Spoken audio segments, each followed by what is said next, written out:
প্রিয় দর্শক, আমন্ত্রণ জানাচ্ছি হ্যালো বাংলাদেশ অনুষ্ঠানে। আপনারা জানেন এই অনুষ্ঠানে প্রতিদিনের বিষয় নিয়ে আমরা আলোচনা করি। তার মধ্যে থাকে রাজনীতি, কখনো থাকে অর্থনীতি, সমাজ, বাজার দর, নানান কিছু। কিন্তু এত কিছুর মধ্যে আমরা বোধহয় আমাদের মনটাকে একটু ভুলে যাই। আজকের হ্যালো বাংলাদেশ অনুষ্ঠানে তেমনি একটি আয়োজন। আমরা কথা বলবো মানুষের মন, প্রশান্তি, একটি সুন্দর পৃথিবী গড়ার যে আকাঙ্ক্ষা, সেসব নিয়ে যারা নাকি কাজ করছেন, তেমন দুজন অতিথি আমাদের এই অনুষ্ঠানে এসেছেন এবং তাদের নিয়ে আমাদের ভিন্ন রকমের আয়োজন। প্রথমে পরিচয় করিয়ে দিচ্ছি, আমাদের এই অনুষ্ঠানে আজকে উপস্থিত আছেন একাডেমি ফর এ বেটার ওয়ার্ল্ডের ন্যাশনাল কোঅর্ডিনেটর ব্রহ্মা কুমারী কবিতা, এবং রয়েছেন বাংলাদেশের নামকরা মনোরোগ বিশেষজ্ঞ ডক্টর মোহিত কামাল। আপনাদেরকে স্বাগত জানাচ্ছি। আমি ব্রহ্মা কুমারী কবিতার কাছ থেকেই শুরু করব। আপনি যেই প্রতিষ্ঠানে কাজ করেন সেটি হলো academy for a better world. আপনারা এই বেটার ওয়ার্ল্ডটা কিভাবে করছেন, কোনভাবে কাজটা করছেন, আপনাদের পদ্ধতিটি কি? আসলে প্রত্যেকেই চায় একটা উন্নততর বিশ্ব, তবে সেই নতুন বিশ্ব, সুন্দর বিশ্ব বানানোর জন্য সুন্দর মনের দরকার। আমাদের এই একাডেমিতে সুন্দর মনের মানুষ সৃষ্টি করার কাজ করা হচ্ছে। এখানে আধ্যাত্মিক জ্ঞান এবং রাজযোগ মেডিটেশনের আধারে আমাদের চিন্তাগুলোকে সুন্দর করার, আমাদের আচার আচরণ এবং ব্যবহার তথা জীবনকে সুন্দর করার শিক্ষা দেওয়া হয়। সেটা কি মেডিটেশনের মাধ্যমে আপনারা করেন? আচ্ছা, মানে আমরা যে বাংলাদেশে মেডিটেশনের বিষয়টি কিন্তু খুব অত বেশি জনপ্রিয় নয়। কিছু কিছু আজকাল বেশ জনপ্রিয় হচ্ছে। আপনারা এর আগে কথা বলছিলেন যে ডক্টর মোহিত কামালও বলছিলেন যে কোয়ান্টাম মেথড বা সিলভা মেথড ইত্যাদি, বা অনেকে যোগাসন, তার সঙ্গে মেডিটেশন, এগুলো প্র্যাকটিস করছে খুব কম। সেটা মানুষের, মানে বাংলাদেশের মানুষের সঙ্গে যদি রেশিও করি তাহলে খুবই নগণ্য। এবং মেডিটেশনের ব্যাপারে এক ধরনের ভ্রান্ত ধারণাও আছে। আমি বলছি ভ্রান্ত ধারণা। মানুষ মনে করে মেডিটেশনের কথা শুনলেই ডিসকারেজ করে যে যারা একটু হতাশাগ্রস্ত, যাদের দিয়ে কিছু হবে না, যারা স্লো, তারা এইসব দিকে চলে যায়। আপনি মেডিটেশনের ব্যাপারে কি বলবেন দিদি? আসলে এটা মানে আপনি মেডিটেশনের মাধ্যমে একটা বেটার ওয়ার্ল্ড করার ব্রতে নেমেছেন, তো সেই জন্য আমি আসলে আপনার কাছ থেকে জানতে চাই। হ্যাঁ, আসলে ভ্রান্ত ধারণা থাকতেই পারে, কিন্তু মেডিটেশন শুধু তাদের জন্য নয় যারা হতাশাগ্রস্ত হয়েছেন বা কোনো সমস্যায় ভুগছেন। মেডিটেশন সবার জন্যই। মেডিটেশনের অভ্যাস করলে আমাদের ভেতরে লুকিয়ে থাকা ভালো প্রবৃত্তিগুলোর বিকাশ হয়, আমাদের প্রতিভার বিকাশ হয়। প্রত্যেকের মধ্যে কিছু না কিছু সৃষ্টিশীলতা আছে। সেই সৃষ্টিশীলতা একটা ইতিবাচক দিকে সেটা টার্ন নেয়, এবং ভেতরে থাকা ভালো গুণগুলির বিকাশ যদি হয় তাহলে তো উন্নততর বিশ্ব, উন্নততর সমাজ আমরা নির্মাণ করতে পারি। মানে সেটা তো অবশ্যই একটি সায়েন্স, এবং সেই বিজ্ঞানটাকে আপনারা কিভাবে চর্চা করেন? আপনারা এটাকে বলেন আপনারা অন্য ভাষায় মন নিয়ন্ত্রণ। সে মনটাকে নিয়ন্ত্রণ করার আসলে পদ্ধতিটা কি? এটা কি খুব কঠিন যজ্ঞের মতো নাকি? না না, তা মোটেই নয়। এটা অত্যন্ত সহজ। যদি জিনিসটা বোঝা যায় তাহলে খুবই সহজ। আমাদের এখানে প্রতিদিন ক্লাস হয়, সকাল সন্ধ্যা যা ক্লাস হয় সেই ক্লাসের মধ্যে একটা পার্ট থাকে জ্ঞানের আলোচনা, কিছু মোটিভেশনাল ক্লাসেস, মোটিভেশনাল টক, এবং মাস মেডিটেশনের অভ্যাস। সবাই বসে একসঙ্গে মেডিটেশন করেন, এবং মেডিটেশন জিনিসটা এত সুন্দর। মেডিটেশনের অভ্যাস করলে আমরা কিছুক্ষণ মৌনতায় চলে যাই, আমাদের অন্তর জগতে চলে যাই। সেই অন্তর জগতে লুকিয়ে আছে অনেক কিছু ভালো জিনিস। তখন আমরা নিজেকে আবিষ্কার করতে শিখি। কেন আমরা অনেকেই নিজেই জানি না যে আমার ভেতরে কি আছে। আজকের ব্যস্ততম জীবনের মধ্যে আমরা শুধু ছুটছি আর ছুটছি, তাই না? কিন্তু নিজের দিকে ভাবার, দেখা, নিজেকে বুঝার এই সময়টুকু আমাদের মধ্যে নেই।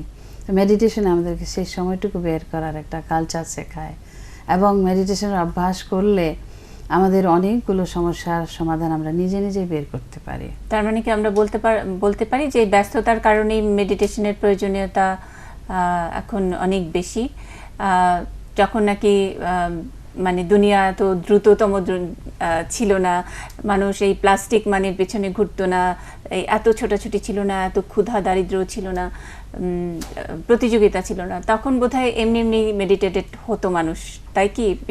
কিছুটা সরল তো ছিলই মানুষের মানে নিজের দিকে জীবনযাত্রা। তাকাতো, মানে স্থির হয়ে বসা, হ্যাঁ। একটু ভাবা, মানে ভাবনা শব্দটা বোধহয় একটা আজকে যথার্থ হারিয়ে প্র্যাকটিস ফেলেছি আমরা, হতো। ঠিকই। এই জন্য এই দ্রুততম যে ফার্স্ট লাইফ, ফার্স্ট ফুড, এই সব কিছু কিন্তু মানুষের ফার্স্ট ডেথ নিয়ে আসছে, তাই না? তো এই সব কিছুর মধ্যে নিজেকে মানুষ হারিয়ে ফেলেছে। তো নিজের জন্যও কিছু সময় বের করা দরকার আছে। তো মেডিটেশনের একটা বিরাট রোল আছে মানুষের জীবনে। আর শুধু মেডিটেশন একটা টেকনিকই নয়, এর সাথে একটা আধ্যাত্মিক জ্ঞানের কনসেপ্ট আছে, যে কনসেপ্ট আমাদের নিজেকে বুঝতে শেখায়। আমাদের ভেতরে যে একটা শক্তি রয়েছে, সেই শক্তি হলো আমাদের আত্মা বলুন, স্পিরিট বা রুহ যাকে বলা হয়, তাকে অনুভব করার, পরম শক্তি স্রষ্টাকে অনুভব করার একটা সুন্দর মুহূর্ত। তার মানে সবার উপরে যে মানুষ সত্য এবং আমাদের নিজের ভিতরেই যে নিজের ঈশ্বর লুকিয়ে আছে, সেইটাকে বোধহয় জাগিয়ে দেওয়ার একটা কি বলবো, এইভাবে বলতে পারেন, একটা প্র্যাকটিস এইভাবে বলতে পারেন। আর নিজেকে বোঝার চেনারও। অনেক সময় আমরা অন্যকে দেখি, অন্যের ভালো বা খারাপটা খুব সহজে চোখে পড়ে, নিজেরটা তো পড়ে না, কিন্তু মেডিটেশনের অভ্যাস করলে আমরা নিজেকেও দেখতে ঠিক শিখি। যেমন ঠিক আয়নার সামনে দাঁড়ালে আয়না যেমন বলে দেয়, ঠিক তেমনই। আচ্ছা, আমি আবার আপনার কাছে আসবো মেডিটেশন নিয়ে। আমি এখন মনোরোগ বিশেষজ্ঞের সঙ্গে এই বিষয়টা নিয়ে আলোচনা করতে চাই যে মেডিটেশনের সঙ্গে এই যে মনোরোগ বিশেষজ্ঞ বা মনোরোগ চিকিৎসার কি কোনো বিরোধ রয়েছে কিনা? না, অবশ্যই বিরোধ নেই, কোনো বিরোধ নেই। আমরা মনে করি যে মানুষ তো এখনকার যে স্ট্রেসফুল সিচুয়েশনের মধ্যে দিয়ে যাচ্ছে, নানা ধরনের অ্যাংজাইটি, উদ্বেগ নর্মাল জীবনে হানা দিচ্ছে, আক্রান্ত করছি আমরা। যে কোনো ক্ষেত্রে বলেন, পারিবারিক ক্ষেত্রে বলেন, সামাজিক ক্ষেত্রে বলেন, একাডেমিক ক্ষেত্রে বলেন, রাজনৈতিক ক্ষেত্রে বলবেন, দেখবেন যে একটা অস্থিরতা আমাদের ভেতর বিরাজ করছে। তো এই অস্থিরতাগুলো যদি কখনো দীর্ঘমেয়াদী চাপ তৈরি করে, তখন কিন্তু একটা মানুষ মানসিক রোগী হয়ে যেতে পারে। তার দৈহিক অনেক রোগ হতে পারে, ডায়াবেটিস হতে পারে, হাইপারটেনশন হতে পারে, হৃদরোগ হতে পারে। এবং এখন দেখা যাচ্ছে যে এসব রোগগুলি কমন এবং খুব দীর্ঘমেয়াদী যদি এ ধরনের চাপ বহন করে চলে, সেক্ষেত্রে দেখা গেলো যে মেজর ডিপ্রেশনের মতো রোগ আসতে পারে, যেগুলি আবার ফিজিক্যাল ডিজিজগুলিকে উস্কে দেয়।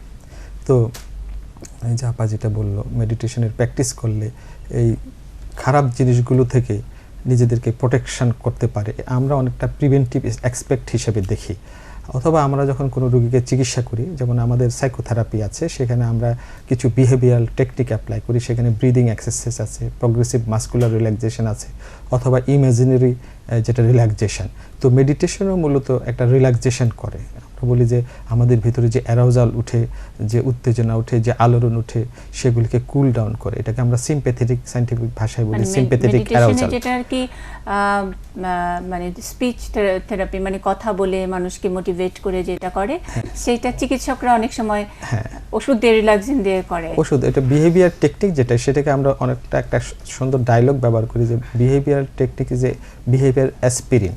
অ্যাসপিরিন খেলে আমাদের অ্যাসপিরিন খেলে ব্যথা কমে, ঠিক তেমনি আমরা যদি বিহেভিয়ার টেকনিকগুলি অ্যাপ্লাই করি, তাহলে আমাদের অ্যাংজাইটিটা কমে যায়, আমরা সুস্থ স্বাভাবিক থাকে। আমাদের দেহের যে ফাংশনাল সিস্টেম আছে, সেখানের মধ্যে একটা হারমোনিয়াস লেভেল মেনটেন করে, একটা ইকুইলিব্রিয়াম মেনটেন করে, ব্যালেন্স তৈরি থাকে, তখন আমরা সুস্থ থাকি, আমরা সুখী থাকতে পারি। কিন্তু যখনই ইমব্যালেন্স তৈরি হয়, তখন মেডিটেশন করলে সেই ইমব্যালেন্সটা কারেকশন হয়। আমরা সায়েন্টিফিক্যালি বলি যে সিম্প্যাথোলাইটিক একটা অ্যাকশন হয়, মানে আমার হাইপার অ্যারোজালটাকে কমিয়ে দিল। আর সিম্প্যাথোলাইটিক অ্যাকশন মানে আমার ব্রেনে একটা এড্রিনালিন, নন এড্রিনালিন কিছু জৈব রাসায়নিক পদার্থের নিঃসরণ হলো, সেগুলি নানা উপসর্গ তৈরি করে। যখন মেডিটেশন করব, আমি ভিতরটাকে কুল করতে পারবো, তখন আমরা বলি যে সিম্প্যাথোলাইটিক একটা অ্যাকশন হচ্ছে, মানে ওই যে হাইপার অ্যারোজাল এটা কমে যাচ্ছে। সুতরাং এটা সায়েন্টিফিক্যালি অ্যাকসেপ্টেড দিস থিওরি। একটা ব্যাপার প্রায় সময় আমার মাথায় আসে, সেটা হলো যে আমরা স্বাস্থ্য যখন বলি, স্বাস্থ্য বিষয়টা বলি, তখন আমরা দৃশ্যমান স্বাস্থ্য নিয়ে বেশ চিন্তিত থাকি, কখনো মনের স্বাস্থ্যটা নিয়ে কখনো ভাবি না। এটি খুবই, আমি এই প্রসঙ্গটার জন্য এই জন্য বলছি যে এটিএন যে মন নিয়ে কথা বলছে, এই জন্য প্রথমে ধন্যবাদ জানাচ্ছি এটিএনকে, কারণ মন সব জায়গায় নেগলেক্টেড। মনের বিষয়ে কারো ছুটাছুটি নেই, সবসময় আমাদের দৈহিক মানে রোগ শোকের বিষয় নেগলেক্টেড বলছেন নাকি ওভার ইউজ বলছেন? আমি বলছি নেগলেক্টেড। অনেক বেশি মন নিয়েই তো মানে নাড়াচাড়া আমরা বেশি কেয়ার হচ্ছে করি না, আজকাল। মনটাকে নিয়ে কিন্তু- কেয়ার করি না। হ্যাঁ। মন যে কষ্ট পেতে পারে, মনে যে যন্ত্রণা আসতে পারে, মনে যে মানে জখম হতে পারে, আঘাতপ্রাপ্ত হতে পারে, আমরা একটা তেলাপোকা মরে থাকলে সেটা দেখি, কিন্তু আমি দেখছি ঘরে ঘরে প্রচুর মন মরে আছে, প্রচুর মেয়েদের মন মরে আছে, প্রচুর বিভিন্ন ছেলেদের মন- সেক্টরে ছেলেদের মন নয় কেন? হ্যাঁ, ছেলেদের মানে মনে মরে ছেলেদের আসে মন কি কম মরে নাকি? না, মরে, কিন্তু আমরা সেটা দেখি না। আমরা বলতে চাচ্ছি যে মন মরে গেলে আমরা সেটা দেখি না, মানে মনে যদি কোনো আঘাত আসে, দুঃখ যাতনা আসে, আমরা সেটা দেখি না, কিন্তু তেলাপোকা মরে আছে এটা কিন্তু আমি দেখছি। সো আমার নলেজ থাকতে হবে যে আসলে মনটা কি। এই যে আপা যেটা বললো যে চিন্তার পরিবর্তন হয়, মেন্টাল হেলথের ভেরি ইম্পর্টেন্ট কম্পোনেন্ট হচ্ছে থিঙ্কিং প্রসেস। আর একটা গুরুত্বপূর্ণ কম্পোনেন্ট হচ্ছে আবেগ। এগুলি আমরা কিন্তু দেখতে পারি, কেউ রাগ করলো, ক্রোধ হলো, অথবা কেউ কষ্ট পেলো, কাঁদলো, কারো ভিতরে অভিমান জাপলো, ঘৃণা জাগলো, এগুলি কিন্তু বোঝা যায় এক্সপ্রেশনে। মানে পঞ্চ ইন্দ্রিয়ের যে ব্যাপারগুলো পঞ্চ ইন্দ্রিয়ের মাধ্যমে তো আমরা পারসিভ করি, প্রত্যক্ষণ করি, সেটা হচ্ছে মনের স্বাস্থ্যের একটা অঙ্গ। তাহলে মন বলে যে একটা জিনিস আছে যে বোধহয় আমরা দেখি না, আসলে মনের কম্পোনেন্টগুলো যদি আমরা দেখি, আমরা মনটাকে দেখতে পাই। আবেগটা মনের অঙ্গ, চিন্তাটা মনের অঙ্গ, পারসেপশন বা প্রত্যক্ষণ করার ক্ষমতা একটা মনের অঙ্গ, ইভেন কি মেমোরি, তার মানে বুদ্ধি, মনের জন্য যে একটা মনের যে একটা চেকআপ দরকার হয়, মেডিকেল চেকআপ দরকার হয়, সেটা কিন্তু আমরা করছি না। কেয়ার করি না। আমাদের চিন্তা আক্রান্ত হচ্ছে, আমরা কেয়ার করছি না। আমাদের আবেগ আক্রান্ত হচ্ছে, আমরা কেয়ার করছি না। এবং সে আলটিমেটলি কি হয়, যখন দীর্ঘদিন আবেগের যাতনায়, আমি গতকাল একটা মেয়েকে ট্রিটমেন্ট করে এসেছি যে ফেসবুকে 12 জন বন্ধু তৈরি করেছিল এবং একজনের সাথে সে ভেঙে গেল। সে লোকটা ম্যারিড, এবং সে যখন দেখলো যে সে ম্যারিড, তার বাচ্চা আছে, তখন সে সুইসাইডাল অ্যাটেম্প্ট নিয়েছে। সো সিভিয়ার সাইকোলজিক্যাল ট্রমা, সে বিশ্বাসের টানে ছুটে গেছে। কিন্তু যখনই জীবনের এই যন্ত্রণাবিদ্ধ ঘটনা তাকে আক্রান্ত করলো, তখন সে মানে আর নিজেকে কন্ট্রোল রাখতে পারলো না। She attempted for committing suicide. তাকে আমার কাছে নিয়ে আসা হয়েছে। সো এটা তাহলে কত বড় আঘাত পেল তার আবেগ, এখানে আবেগটা তার আক্রান্ত হয়েছে, সুতরাং তার বিহেভিয়ার চেঞ্জ হয়ে গেছে। সেই ক্ষেত্রে আমরা সাইকোথেরাপি করি, সেখানে আমরা এক্সটেন্সিভ সাইকোথেরাপি করি, কগনিটিভ বিহেভিয়ার থেরাপি বলেন বা সাপোর্টিভ সাইকোথেরাপি বলেন, these are the psychological means of treatment. তার মানে এক্সট্রিম যখন হয়ে যায় তখন আমরা চিকিৎসকের কাছে যাই, এক্সট্রিম যেন না হতে হয় সেটার জন্যই বোধহয় মেডিটেশন বা এই আপনাদের যে সেন্টার, রাজযোগ মেডিটেশন সেন্টার, যেটা ঢাকায় রয়েছে আপনাদের শাখা। তো প্রিয় দর্শক, আমরা এখন বিরতিতেও যাচ্ছি। বিরতির পর আবারও ফেরত আসবো মন নিয়ে আমাদের বিশেষ এই আলোচনার অনুষ্ঠানে।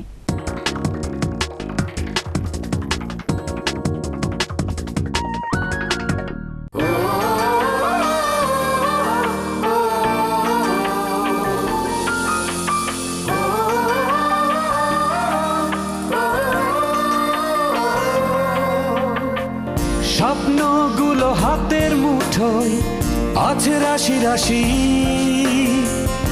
অনেক যত্নে নিবিড় ছোঁয়ায় আছে পাশাপাশি। স্বপ্নগুলো ছড়িয়ে পড়ুক প্রাণের খুব কাছাকাছি। বিশ্বের সর্ববৃহৎ সমুদ্র সৈকত কক্সবাজারে 5 তারা হোটেল মানের স্টুডিও অ্যাপার্টমেন্ট কমফোর্ট সিস্টার, একমাত্র আমরাই দিচ্ছি সাম কবলায় মালিকানা। সময়ের শ্রেষ্ঠ বিনিয়োগ Comfort Sister, Comfort Homes limited.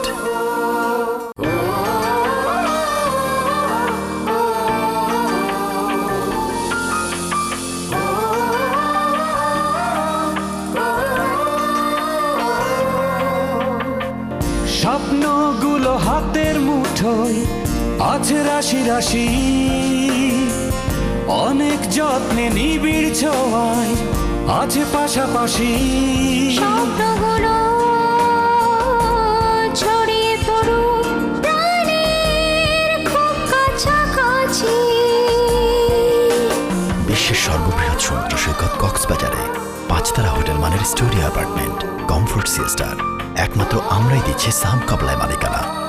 সময়ের শ্রেষ্ঠ বিনিয়োগ Comfort Sister, Comfort Homes limited.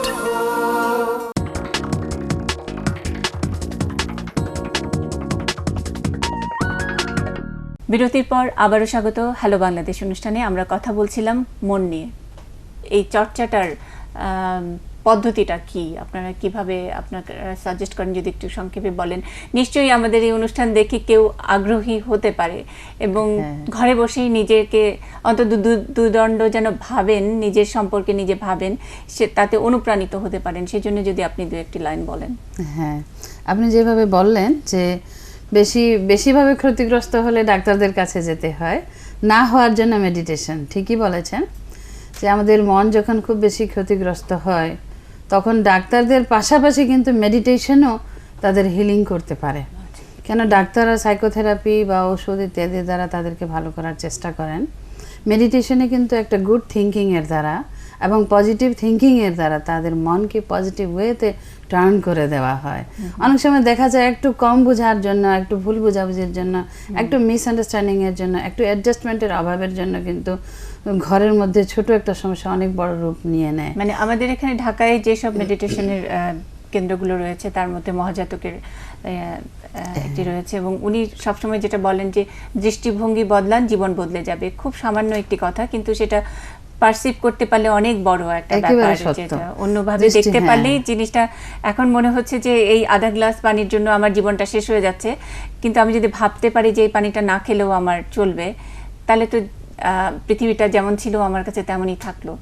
তো সেই সব বিষয়গুলো নিশ্চয়ই আপনাদের আমাদের এখানে এই জিনিসের জন্যই ক্লাস করানো হয়। প্রথমে একটা 7 দিনের কোর্স আছে মেডিটেশন। যারা শিখতে চায়, নিজের মনকে একটু উন্নত করতে চায়, তাদের সবার জন্যই 7 দিনের কোর্স হয়, প্রতিদিন 1 ঘন্টা করে। যারা আগ্রহী আমাদের এই সেন্টারে আসেন। আমাদের সেন্টার টিকাটুলিতে অবস্থিত, সেন্ট্রাল উইমেন্স কলেজের ঠিক অপোজিট দিকে। এখানে কোনো টাকা পয়সা নেওয়া হয় না এই শিক্ষার বিনিময়ে। সকাল এবং সন্ধ্যা দুটো এটা একটা সোশ্যাল সার্ভিস হিসেবে আপনারা দেখছেন। আচ্ছা, আরেকটা জিনিস যে আমি আপনাদের যে এই ইয়েতে একটা পত্রিকা বের হয় এখান থেকে, এখানে দেখলাম যে মেডিটেশন করেছেন, মেডিটেশন ফর এনভায়রনমেন্ট এবং ম্যাস মেডিটেশন, অনেকজন মিলে এই মানে আমাদের এই পরিবেশকে উন্নত করার জন্য, ভালো করার জন্য। পরিবেশের সঙ্গে, পরিবেশ উন্নত করার সঙ্গে এই মেডিটেশনের সম্পর্কটা কি এবং কিভাবে আপনারা এটা কাজ করেছেন? অবশ্যই সম্পর্ক রয়েছে। কেন, পরিবেশ সৃষ্টি করে মানুষ। মানুষের মন যদি ভালো হয়ে যায় তাহলে তো পরিবেশ ভালো হবেই। একটা বাড়ির মধ্যে যদি যে কয়জন থাকে তাদের যদি মন ভালো হয়, পুরো বাড়িঘরের পরিবেশ কিন্তু পাল্টে যাবে। ঠিক তেমনই সমাজে কারা বাস করে, মানুষ বাস করে। মানুষের মন যদি ভালো হয়ে যায় তাহলে কিন্তু পুরো পরিবেশটাই পাল্টে যাবে। তো আমাদের আন্তঃ প্রকৃতি এবং বহি প্রকৃতি সবটাই কিন্তু আমাদের মনের সাথে সম্পর্কিত। এই জন্য মেডিটেশনের সাথে আমাদের জীবন, আমাদের পরিবেশ, আমাদের সমস্ত প্রকৃতি, আবহাওয়া সব কিছুই কিন্তু নির্ভরশীল। তো মেডিটেশন প্রকৃতিকে এবং আবহাওয়াকে, এনভায়রনমেন্টকে ভালো করার জন্য একটা বড় রোল প্লে করে। মানে খালি এনভায়রনমেন্ট, আমরা যদি সোশিও পলিটিক্যাল এনভায়রনমেন্টটা চেঞ্জ করতে চাই, সেখানে আসলে মেডিটেশন কিভাবে কাজ করবে? আমরা একসময় তো হতাশ হয়ে, মানে ধরেন বিগত সময়গুলোতে আমরা একসময় মনে হচ্ছে যে এই দেশে বোধহয় আর কোনোদিন গণতন্ত্র আসবে না, আমরা বোধহয় এরকম একটা হানাহানি রাজনীতির দিকেই যাব। তো এরকম একটা ডেসপারেট একটা অবস্থার মধ্যে তখন কি মেডিটেশনের কথা বা মেডিটেশন কোনো কাজ করতে পারে? তখন তো মানুষ একটা সুন্দর স্বপ্ন দেখেছে না, এই যে স্বাধীনতার স্বপ্ন দেখেছে, সুন্দর গণতন্ত্রের স্বপ্ন দেখেছে, পজিটিভ থিঙ্কিং করেছে বলেই তারা জীবন আহুতি দিয়েছে।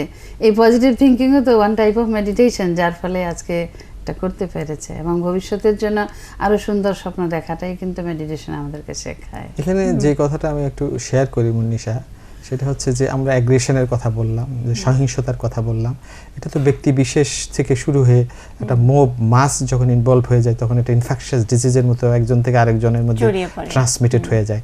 এই ধরনের ব্যক্তিত্বে প্রবণ যারা, তারা যদি মেডিটেশন করে,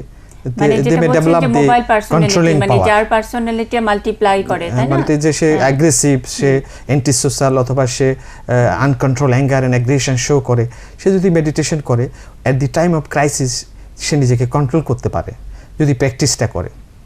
এই অর্থে আমি বলি যে প্রত্যেকটা মানুষের রাগ ক্রোধকে যদি নিয়ন্ত্রণ করতে পারে তাহলে আমাদের পলিটিক্যাল এনভায়রনমেন্টটা সুন্দর হবে, আমরা এই সহিংসতাটা দেখব না। আমি মনে করি যারা মানে নেতৃত্ব স্থানীয় আছেন তাদের নিজস্ব ক্রোধ আগে দমন করতে হবে, এবং ক্রোধ দমন করলেই চিন্তাটা প্রাধান্য পাবে, ডিসিশনটা যথাযথ। হবে যখন ক্রোধের বশে কোনো সিদ্ধান্ত নেয় সেই সিদ্ধান্ত কিন্তু ভুল হতে পারে, প্রতিহিংসা আসতে পারে। সুতরাং আমি যদি আমার ক্রোধটাকে নিয়ন্ত্রণ করি আগে, তারপরে আমি ডিসিশন নিই যে কি করব, সেই ডিসিশনটা যথাযথ হবে। আমরা মনে করি এই ধরনের সিদ্ধান্ত আমাদের দেশের জন্য, উন্নয়নের জন্য দরকার এবং পলিটিক্যাল ক্রাইসিস মোকাবেলা করার জন্য দরকার। সুতরাং রাজনীতিবিদরা বলেন, কর্মীরা বলেন, মানে জীবনের সকল ক্ষেত্রে বলেন, যার ভিতরে একটা অ্যাগ্রেসিভ ভাব আছে সে কিন্তু অ্যাঙ্গার কন্ট্রোল করার জন্য সাইকোথেরাপিও নিতে পারে। সাইকোথেরাপিতে আমরা অ্যাঙ্গার কন্ট্রোল করার কতগুলি বিষয় ধরিয়ে দিতে পারি, তাহলে দেখবেন যে সে নিজেকে একটা স্টেবল মানুষ হিসাবে তার যোগ্যতার প্রমাণ দিতে পারবে, পটেনশিয়ালিটি শো করতে পারবে, এবং দেশের জন্য সেটা খুব দরকার। আমি এই ডক্টর মোহিত কামালের কথা সূত্র ধরে দিদি আপনার কাছে জানতে চাই, আপনি তো ইন্ডিয়ার মানুষ, আপনি আসামে আপনার জন্ম এবং ইন্ডিয়াতে আপনার সেন্টার। আমরা এই যে উনি যেটা বললেন যে যারা নাকি পলিটিক্যাল পার্সোনালিটির কথাই বললেন, এবং অথবা যাদের রাগ ক্রোধ এটা মাল্টিপ্লাই করে ছড়িয়ে যায়, তারা যদি কন্ট্রোল করে তাহলে সেটার একটা ভালো ফলাফল পাওয়া যায়। আমরা জানি যে বাংলাদেশে যদিও মেডিটেশন বা যোগ বা এগুলার খুব একটা প্রচলন এখনো হয়নি, বাংলাদেশের মানুষ ওইভাবে অ্যাকসেপ্ট করেনি, মানে এটার মধ্যে অনেক রিলিজিয়াস কারণও হয়তো থাকলেও থাকতে পারে। কিন্তু ভারতীয় যে আমরা যে সাহিত্য দেখি বা পুরাণ দেখি, তার মধ্যে এই মেডিটেশন, এই যোগ, এগুলা তো সবসময় ছিল। তো এই মেডিটেশনের কারণে কি আপনাদের ভারতীয় এই পলিটিক্যাল কালচারে কি কোনো ধরনের পজিটিভ পরিবর্তন আছে বলে আপনারা মনে করেন? মানে এটার ইম্প্যাক্টটা কি ওখানে পড়েছে একেবারে উপরের লেভেলে? না, দেখুন, আসলে এটা তো প্র্যাকটিসের ব্যাপার। আজকাল এই মেডিটেশনের কালচারটা ধীরে ধীরে মানুষ ভুলে গেছে। যতটা চর্চায় আসবে ততটাই কিন্তু সুফল পাওয়া যাবে। আমি যদিও ইন্ডিয়ার লোক, কিন্তু আমি উত্তর পূর্ব ভারত এবং বাংলাদেশে বর্তমান কাজ করছি, এই পুরো অঞ্চলের দায়িত্বে আছি। এখানে বাংলাদেশেও দেখেছি মেডিটেশনের প্রতি মানুষের প্রচুর আগ্রহ রয়েছে এবং তারা খুব সুন্দরভাবে এই জিনিসটাকে না, আমি আপনার এই পত্রিকাতে পিউরিটি এটা দেখছিলাম, এখানে দেখছিলাম যে পলিটিশিয়ানদের বেশিরভাগ শিলা দীক্ষিতের ছবি দেখলাম যে উনিও এটা প্র্যাকটিস করেন অথবা আপনাদেরকে সম্মানিত করছেন। তো উনিও তো পলিটিক্যাল একজন নেতা এবং আপনার চেষ্টা করা হচ্ছে ওনাদেরকেও প্রেরণা দেওয়ার। আমরা আরো অনেক সেলিব্রিটিদেরকে এখানে দেখলাম, সুতরাং এটার একটা ইম্প্যাক্ট পড়েছে কিনা, এটা ছিল আমার প্রশ্ন। না, কিছু কিছু তো পড়েছে, তবে এখনো অনেক বাকি। কেন, এটা একটা বড় স্ফিয়ার এবং পলিটিক্সের মধ্যে তো আপনি জানেনই অনেক কিছু জিনিস কাজ করে। তবে এখানে ব্যক্তি প্রচেষ্টার উপরে অনেক কিছু ডিপেন্ড করে। মেডিটেশনের সেই যে একটা দিগন্ত প্রসারী মনোভাব। কিন্তু আপনি মেডিটেশনের যদি ইতিহাসটা আমরা একটু দেখি, বা বড় বড় মানুষদের ইতিহাস, আমরা গান্ধীজির কথা বলেন, সুভাষ বোসের কথাই বলেন না কেন, বা নেতাজির কথাই বলেন, মানে আমরা সকলের, এবং আমি পড়েছি যে আপনার আমেরিকার প্রেসিডেন্ট কেনেডি, উনিও এই মেডিটেশনের ছিলেন, ভক্ত ছিলেন, নিজে practice some type of meditation করতেন। কেন, জীবনে সফল যারা ব্যক্তি হয়েছেন তারা নিশ্চয়ই কিছু না কিছু প্র্যাকটিস করেছেন, কিন্তু এখন সময় এসে পড়েছে এটা সবাই করার। এটি কিন্তু চলছে ভিতরে ভিতরে। যেমন ধর্মীয় কথা যেটা বললে, মুসলিম ধর্মে আছে জিগির একটা শব্দ করে, ওরা একটা বিভিন্ন গোত্র আছে, গ্রুপ আছে, পীর সাহেব, এই ধরনের ওদের বিভিন্ন জায়গায় ওরা জিকির করে, আল্লাহু আল্লাহু, একটা আপনি নিজের ধ্যানমগ্ন হয়। আবার যেমন বুদ্ধিস্টরা আছে, তারা ওই তাদের নিঃশ্বাসটা যখন ধ্যানমগ্ন হয়, তারা তাদের নিঃশ্বাস প্রতি খেয়াল করছে, নাকের দিকে, গোড়ার দিকে খেয়াল রাখছে যে কখন নিঃশ্বাস ছাড়ছে, বের হচ্ছে, ওটাও একটা ধ্যান। আবার হিন্দু ধর্মতে আছে, খ্রিস্টান ধর্মে আছে, হিন্দু ধর্মে হয়তো মন্ত্র পড়ছে, খ্রিস্টান ধর্ম হয়তো যিশুর কোনো নাম করছে। মানে প্রত্যেকদের ধর্ম কিন্তু এটা ট্রেডিশনালি চলে এসেছিল, এখন এটাকে আবার একটু মানে আরো বেশি উত্তরণ, আধুনিক রূপ দেওয়া হচ্ছে, এবং ওখান থেকে কিন্তু মেডিটেশন কিন্তু চলে এসেছে। ওইসব ধর্মীয় প্রেক্ষাপট থেকে কিন্তু মেডিটেশনের কনসেপ্টটা চলে আসছে, এবং সেটা কিন্তু ডেভেলপড হচ্ছে, সারা বিশ্বব্যাপী সেটা ডেভেলপড হচ্ছে। এবং আমরা আমাদের চিকিৎসা ক্ষেত্রে যখন রোগীর একটু উন্নত হয়, যখন ডিসঅর্ডার থাকে, তখন আমরা বলি যে চিকিৎসা মাস্ট, সেখানে সাইকোথেরাপি লাগবে, ওষুধের প্রয়োজন হলে ওষুধ লাগবে, সেখানে অবশ্যই কোনো ছাড় দেওয়া যাবে না। খালি মেডিটেশনের উপর ছেড়ে দিলে সে রোগ ভালো হবে না, দীর্ঘায়িত হবে। কিন্তু যখন একটু ইমপ্রুভমেন্ট হয়, to cope with the further stressful situation, সে যদি মেডিটেশন করে, ফার্দার রিল্যাপসটা তাকে প্রিভেন্ট করতে পারবে, এটাও আমরা বলি। আর আগে আমরা তো বলছি যে এটা প্রিভেনশন করে, যে ডাউন হিল হওয়ার অবস্থা থেকে আমাদেরকে রক্ষা করে।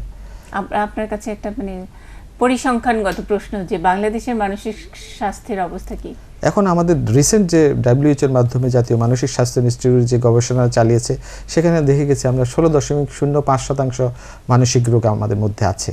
একটা বিশাল অঙ্ক কিন্তু। মানে এবং যেটা যে আপনাদের কাছে যেতে হবে, যেতে ডাক্তারের হবে, কাছে যেতে যেতে হবে হবে এরকম। সেরকম। এবং আচ্ছা। মানুষের একটা ধারণা মানসিক রোগ মানে উন্মাদগ্রস্ততা, তা না। মানে রাস্তায় বের হয়ে যাওয়ার পরে হলো আপনারা ওই কাউন্টারের ওরকম মধ্যে নিয়ে আসেন না, এটা হচ্ছে যে এখন ঘরে ঘরে মানসিক সমস্যা, life even induce lot of mental problems, এবং এটাকে আর ওভারলুক করার কিছু নেই। এখন তো ধরেন সেপারেশনে যাচ্ছে একটা কাপল, তাদের মধ্যে এর আগে কিছু ফাটাফাটি হয়েছে, ঝগড়াঝাটি হয়েছে বা দ্বন্দ্ব হয়েছে, সংঘাত হয়েছে, সন্দেহ, অবিশ্বাস, হানানি হয়েছে, এখন তারা ডিভোর্সের আগে আমাদের সাথে অ্যাটলিস্ট কথা বলতে আসে। এই জিনিসটা তো চেঞ্জ হচ্ছে, এই ট্রেডিশন চেঞ্জ হচ্ছে। কেউ অ্যাফেয়ার ব্রেকডাউন হয়ে মেন্টাল ডিপ্রেশনে যাচ্ছে, অথবা অ্যাকিউট সাইকোটিক ডিসঅর্ডার যাচ্ছে, অথবা অ্যাটেম্পটেড সুইসাইডে যাচ্ছে, আমাদের কাছে চিকিৎসার জন্য আসতেছে। প্রত্যেকটা সেক্টরে আপনি দেখবেন যে রেজাল্ট যখন বাইর হয়, পরীক্ষার রেজাল্ট বাইর হলে 70% পাস করলেও তো 30% ফেল করে। এক দিন 20 থেকে 30টা ছেলে মেয়ে সুইসাইডাল অ্যাটেম্প নিয়ে হাজির হয়। So big problem. এবং তারাও কিন্তু পরবর্তীতে অ্যাকিউট ক্রাইসিস মোকাবেলা করার পর কাউন্সেলিংয়ের জন্য আসছে। আমি মনে করি এইসব আমাদের কাউন্সেলিং সার্ভিসটা আমাদের দেশে উন্নত হচ্ছে, এবং সেই সুযোগটা আমাদের মানুষজনকে নিতে হবে।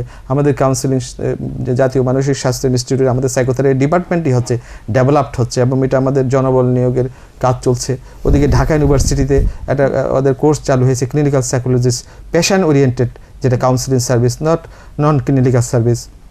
বঙ্গবন্ধু শেখ মুজিব মেডিকেল বিশ্ববিদ্যালয় আছে। শুধু আমাদের দেশে কিন্তু এই সাইকোথেরাপি এটা শুরু হয়েছে এবং ডেভেলপড হচ্ছে। সময় একদমই কম। আমি শেষ প্রশ্ন আমার ব্রহ্মাকুমারী কবিতার কাছে, আপনারা মানে রাখি বন্ধন বলে বোধহয় আপনাদের একটা আনুষ্ঠানিকতা আছে, এই মেডিটেশন বা আপনাদের এই বিষয়টি আসলে কি এই রাখি বন্ধনটার সঙ্গে মানে যে বেটার ওয়ার্ল্ডের কি সম্পর্ক? রাখি বন্ধন তো হলো সৌভ্রাতৃত্বের বন্ধন, স্নেহের বন্ধন। বোনেরা ভাইদেরকে রাখি পড়ায়, আমাদের এই উপমহাদেশের একটা প্রাচীন একটা সংস্কৃতি। এই জিনিসটা আস্তে আস্তে আমরা ভুলতে বসেছি, কিন্তু আমাদের একাডেমির পক্ষ থেকে রাখি বন্ধন অনুষ্ঠানকে ব্যাপকভাবে পালিত করা হচ্ছে। এটাই বলা হচ্ছে যে ভ্রাতৃত্ব ভাবের এই ভাবনার অভাবেই কিন্তু আজকে নানা ধরনের ডিসপিউট হচ্ছে, নানা ধরনের হিংসা প্রতিঘাত হচ্ছে। ভ্রাতৃত্ব ভাবনা যদি আবার ফিরিয়ে আনা যায় তাহলে কিন্তু অনেকগুলো সমস্যার সমাধান হবে। তো সেই ভ্রাতৃত্ব ভাবনা আনার জন্য প্রতীক হলো রাখি বন্ধন। একটা ছোট্ট একটা জিনিস আপনি মানে মনে করিয়ে দেওয়ার বিষয়, যে সুযোগ, একটা সম্পর্ককে মনে করিয়ে দেওয়ার, একটা মনে করিয়ে দেওয়া এবং দৃঢ় করা। আচ্ছা, আর এটার সাথে বেটার ওয়ার্ল্ডের সম্পর্ক রয়েছে। কেন? যখন আমাদের পরস্পরের এই যে ভাবনাটা ভালো হয়ে যাবে, আমরা সবাই যদি একে অপরকে রাখি পড়াই, রাখি পড়ানোটা একটা ব্যাপক কালচার হিসাবে যদি আমরা প্রচলন করি, তাহলে আমাদের অনেকটা সম্বন্ধের মধ্যে, সম্পর্কের মধ্যে কটুতা কমে যাবে, প্রতিশোধের ভাবনা হয়তো কমে যাবে। এইভাবেই তো একটা বেটার ওয়ার্ল্ডের সৃষ্টি হবে। এবং আমাদের এই একাডেমিতে কিন্তু সুইসাইডাল টেন্ডেন্সি থাকা অনেক লোক এসে তাদের ভাবনা বদলে যায়, তারা প্রাণহানি থেকে নিজেকে বাঁচায়। তারপরে হলো ছাত্রদের জন্য এখানে যা মেডিটেশন শেখানো হয়, তাদের স্মরণশক্তি বাড়ে, তাদের পড়াশোনা একাগ্রতা বাড়ে। তারপরে বিভিন্ন শিল্পীদের জন্য একাগ্রতা যেহেতু সবচেয়ে বেশি দরকার, এই মেডিটেশন ছাত্রছাত্রীর জন্য, বৃদ্ধ লোকের জন্য। বৃদ্ধরা একাকিত্ব ফিল করে, একাকিত্ব ফিল করতে করতে অনেক সময় তারা নানা ধরনের মেন্টাল প্রবলেমে ভুগে। তো এই সব কিছুর সমাজে প্রত্যেকটা ক্লাসের মানুষ যারা সমস্যায় ভুগছে, তাদের সবাইকে মেডিটেশনের দ্বারা সাহায্য করা হচ্ছে এবং তারা উপকৃত হচ্ছে। এবং সবচেয়ে বড় সেটা হলো নেশাগ্রস্ত লোকদেরকে মেডিটেশনের শিক্ষা যখন দেওয়া হয়, তারা খুব তাড়াতাড়ি নেশা ত্যাগ করতে পারে। এবং আমাদের এখানে এরকম 50 থেকে 60% লোক আছে যারা মেডিটেশন শেখার পরে সম্পূর্ণভাবে যে কোনো ধরনের মারাত্মক নেশাকে ত্যাগ করতে পেরেছে।